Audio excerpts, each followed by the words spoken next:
Christmas Eve, 1975, when most of Britain settled in for a silent night, Peter Gibbs took off alone from a dark Scottish airstrip, vanishing without a trace. No distress call, no wreckage, and 4 months later, only his body was found far from any crash site. Nearly 50 years on, the Great Mull Air Mystery still defies logic.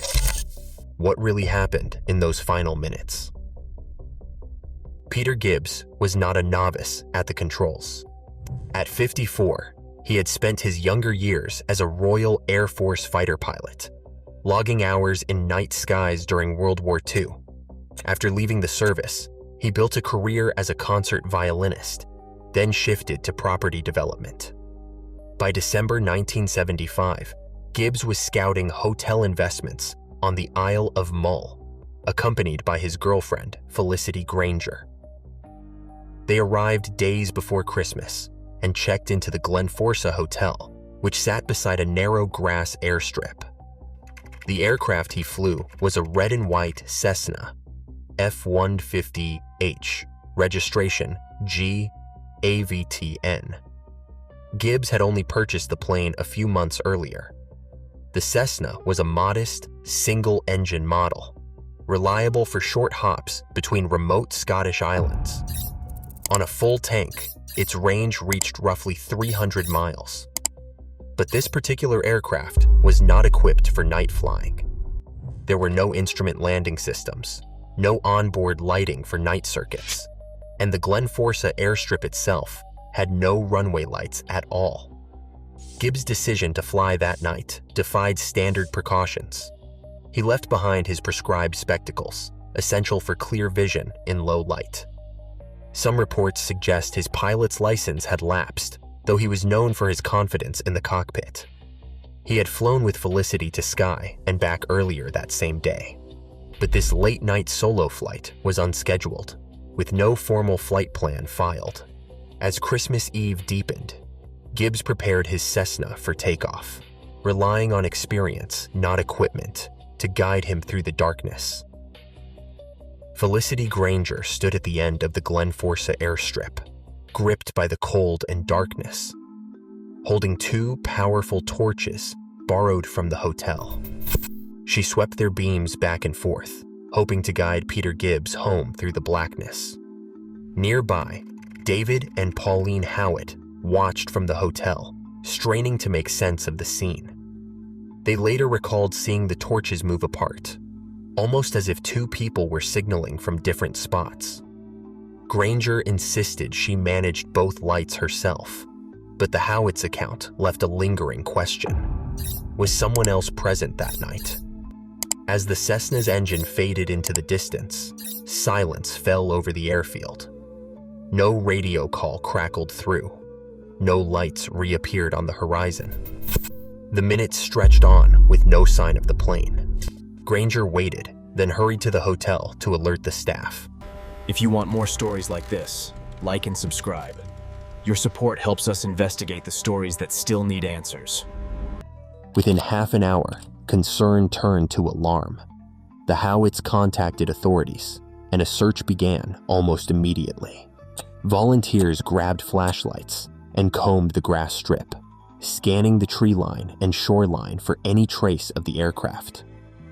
The only evidence left behind were 2 torches and the memory of an engine vanishing into the night. The first hours produced nothing. No debris, no distress signal, not a single clue. The disappearance was instant and complete, setting in motion a search that would grow far beyond the island's quiet fields. April 1976 brought the first tangible sign of Peter Gibbs since that vanished Christmas Eve. Shepherd Donald McKinnon, tending his flock on a hillside above the Sound of Mull, came across a body lying across a fallen larch tree. It was less than a mile from the Glenforsa airstrip, within sight of the road, yet far enough up the slope to be missed by earlier searchers. The remains were dressed in flying boots and the same clothes Gibbs wore on the night he disappeared. Identification was confirmed by dental records. The hillside itself showed no sign of a crash, no torn earth, no scattered metal, no trace of the missing Cessna. Forensic examination revealed almost no injuries, only a scraped leg. There was no evidence of violence, no broken bones, no sign of saltwater or marine life. The cause of death was ruled as exposure. The body's condition and location posed a new question. How did an experienced pilot, dressed for flight, end up alone on an empty hill, miles from any known accident site, with the aircraft still missing? Official investigations stalled on the same puzzle that has gripped the public for decades. Every explanation for Peter Gibbs' disappearance seems to unravel under scrutiny. Divers later reported finding a red and white aircraft wreck in 100 feet of water east of the runway approach, but no official records confirm its identity as Gibbs' Cessna. Forensic evidence on the body, no saltwater, no marine organisms, contradicts a sea crash. The hillside location, far from any logical crash path, remains unexplained. 4 major theories dominate discussion.